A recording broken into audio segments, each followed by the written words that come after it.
of Brown are having regular police presence, and because of the assistance of the Rhode Island State Police, we've been able to provide additional police presence and coverage to other schools in Providence, and we thank them for that.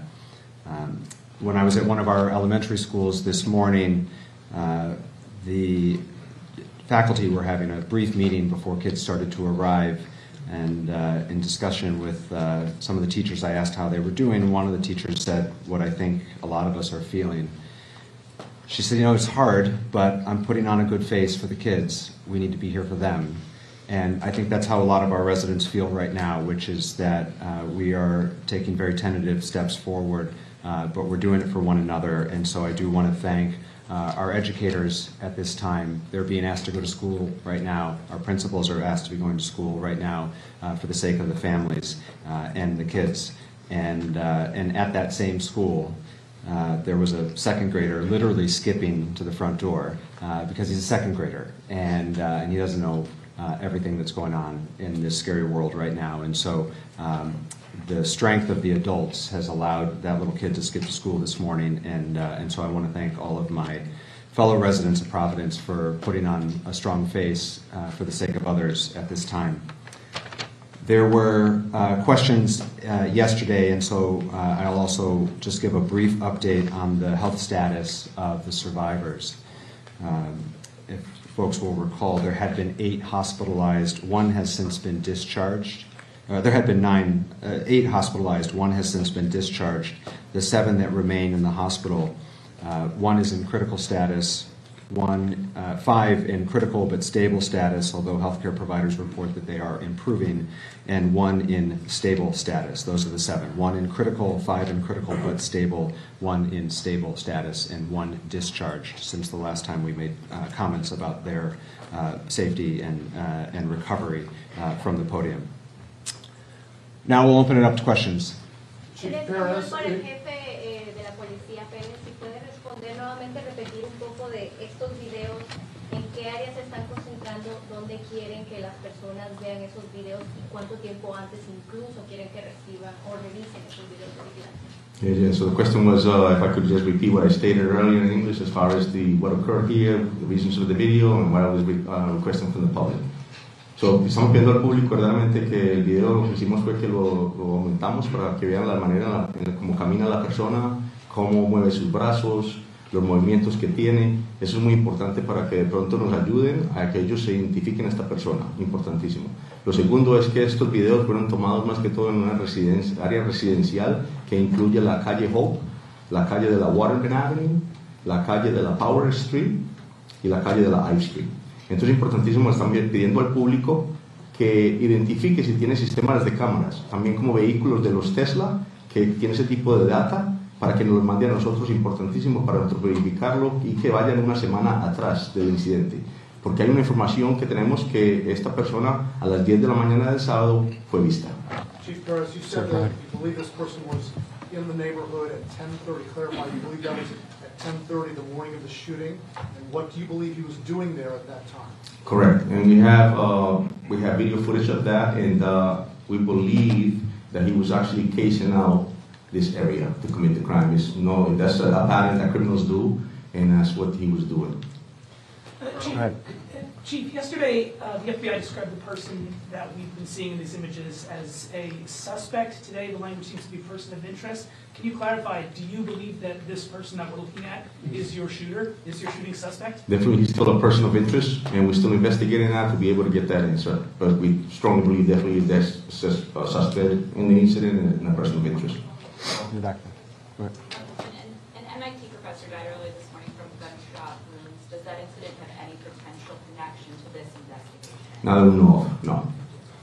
In the back, sir. I ask you, yesterday we were wondering about this person's age. Now that we've seen more video, again, a couple of days ago, I know you were saying 20s, so some talk about 30s, but just to help people at home, people seeing this video, do profilers or anyone in your department have any better understanding, a closer idea on his age? And the second part of that question is, can you now confirm that he has no connection as a past student or as a past staff member at the university?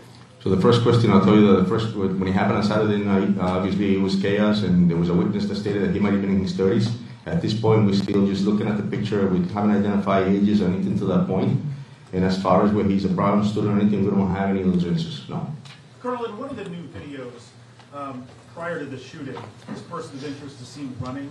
At this point, do you have any inkling why he's running, where he's running to? Yeah, we're still investigating that, but we do know definitely that he was casing the area. And again, that's what criminals do prior to committing a crime. Chris. It appears that the FBI and PPD, at least according to what I'm looking at online, it looks like they were releasing separate videos at separate times. Are you guys still coordinating, or how are things looking? We are. You got to understand that there's a lot of people upstairs, as the general stated earlier, and we're trying to ensure that we do this right job and collect the evidence and that we need, and we want to make sure that everybody has especially you guys in the public. One thing I want to make sure is that the community is safe, well informed, and stay confident in the work that we're doing.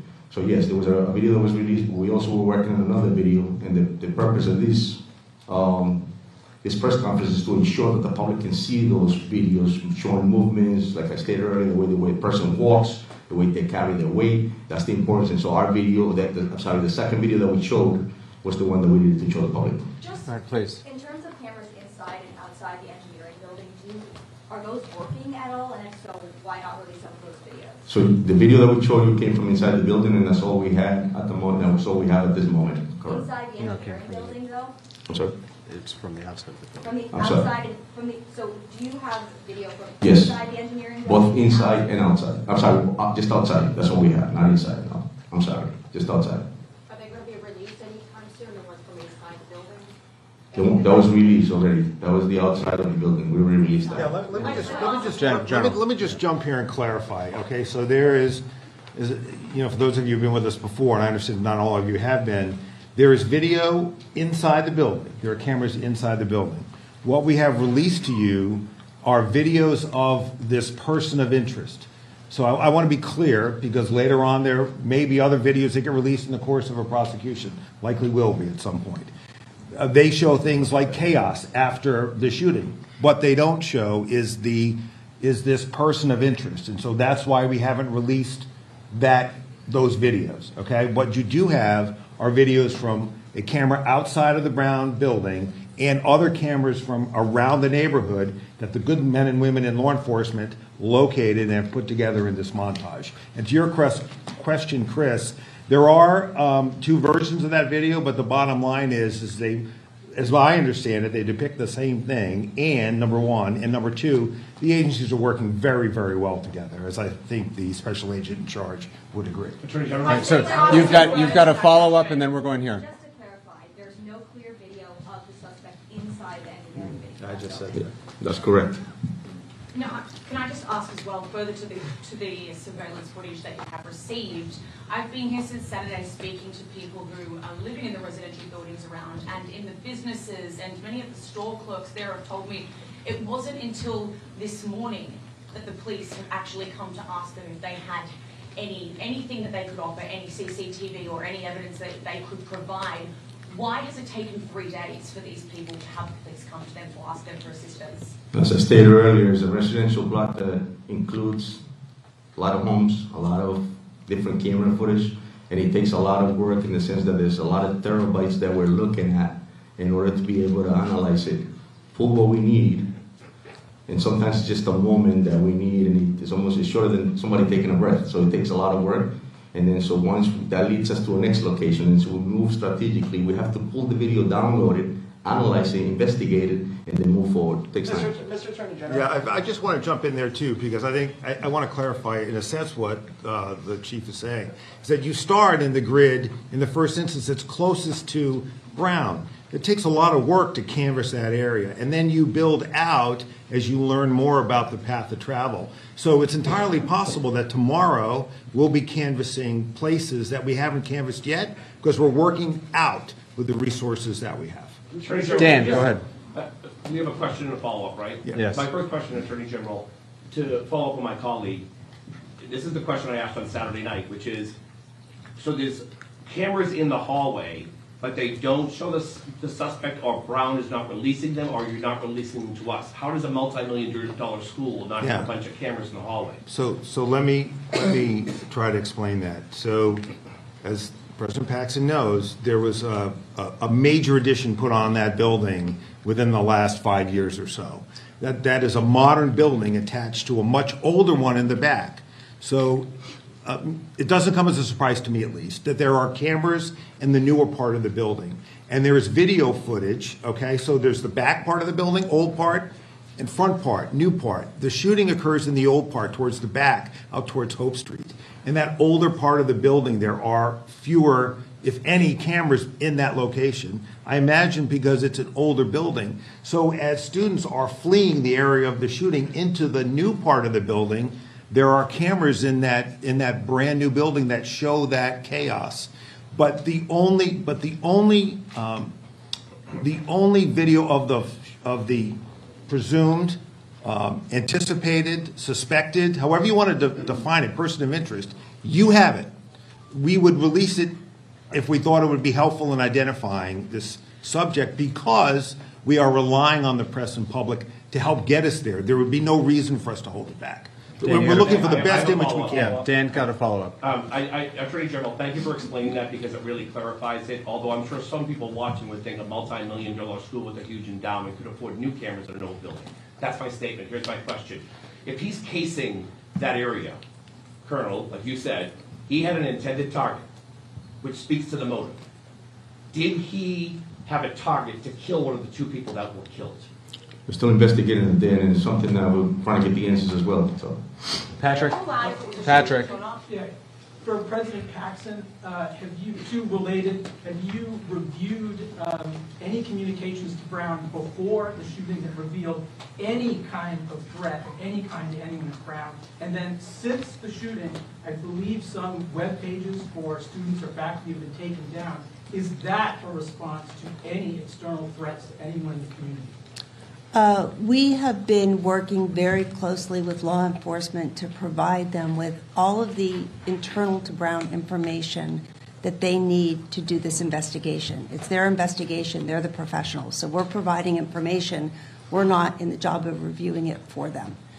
I know nothing about web pages being taken down as part of this. It's the first I've heard of it. In the back, yep. You want people to feel safe. Can you say this person of interest is no longer in Providence, no longer in Rhode Island? Are they out of the state? Do we have any sense at all? I can't speak to the investigation, and if there's a follow-up for either the general or the colonel, I'm sure they'd be happy to answer it. But I'll restate what I've said several times now, which remains true as another day passes. Since the initial call came in at 4:05 p.m. on Saturday, we have not received, and this is now updated with another 24 hours have passed, a single credible, specific threat to the area, to the city related to this event, and as far as I know, to the state. And I know that this is a question that many people are struggling with, and it's difficult conversations that I've had with many, many of my constituents, including a very anxious parent this morning. The best information we have is that there is no credible, actionable, specific threat that has occurred since Saturday.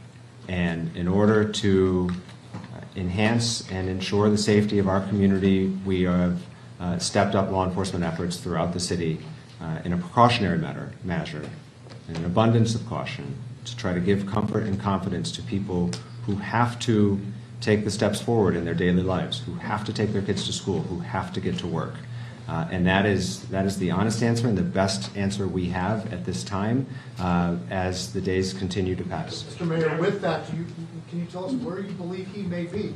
Is he in the state? Is he in the area? So that question was asked as well, so Colonel, I'll let you answer that. Yeah, we'll continue to investigate that. That's not, listen, we're looking for the same answers as the mayor stated. We haven't really received any credible info as far as any other calls for that nature, but I'll tell you that we have enhanced our presence in a part of the city, and we're using every resource we have, and every call that comes in, we're responding to it immediately. Are you working with any neighboring states It's Pat, so we're working our way across the room here. Pat. Pat Ford, Coalition Radio. In a case involving a hit-and-run accident in the vicinity of Brown University that was litigated by the Office of Attorney General Nerone in 2023, Brown University Police Detective John Remke stated that the university maintains several thousand video surveillance cameras and license plate readers on Brown University campus and surrounding campus. Now, this is in addition, obviously, to the Providence Police Data Center. Attorney General Nerone, your department litigated that case, ostensibly giving your department a thorough understanding of the landscape. Why isn't there more video or metadata, and were those cameras all operational? Yeah, I can't speak to what was operational or wasn't, but I will say this, that, and I've answered this question a few times today, and I'll try to do my best to answer it again. So somebody reported, it might have been the Globe, that there are 800 cameras or so on the campus. It might have been the Globe. 1,200. But this building is on the very edge of the campus. If you know, I know that building well. I had two sons who spent a good chunk of their lives there. It's at the very edge of the campus. It's not in the heartland of the campus. It's not the green. And there are several greens. It's not any of the three greens as I remember them. So it's right on the edge of the campus, and where the shooting took place is at the very edge of that building on the edge of the campus. And so, as those of you who know Providence know, you are very quickly into a residential neighborhood, which is why the video footage you're seeing of this defendant's, person of interest movements, are pre and post shooting are in that neighborhood. So the building is on the edge of the Brown campus. Where the shooting took place is at the edge of that building, and then you're very quickly into a residential neighborhood. There is no footage. I'll try to say it again. There is no footage that depicts this individual that would be useful in identifying him that we have not released to you. And I think you can tell from, frankly, the not very helpful quality of the initial footage that our standard is pretty low. If we thought it was at all helpful, we would have and will.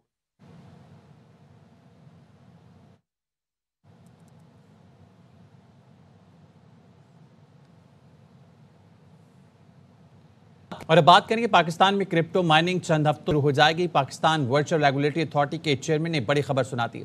Bilal बिन साकिब ने ARY news से गुफ्तगू में कहा, bitcoin mining के लिए बहुत से technologies आ गई हैं। पावर प्लांट्स के जरिए बिटकॉइन माइनिंग के लिए कार्ड्स लगाए जा सकते हैं। माइनिंग का पहला फेज चंद हफ्तों में शुरू किया जाएगा, जिसके बाद लोगों के तहफ़्फ़ुज़ात दूर हो जाएंगे। माइनिंग की बदौलत इजाफी बिजली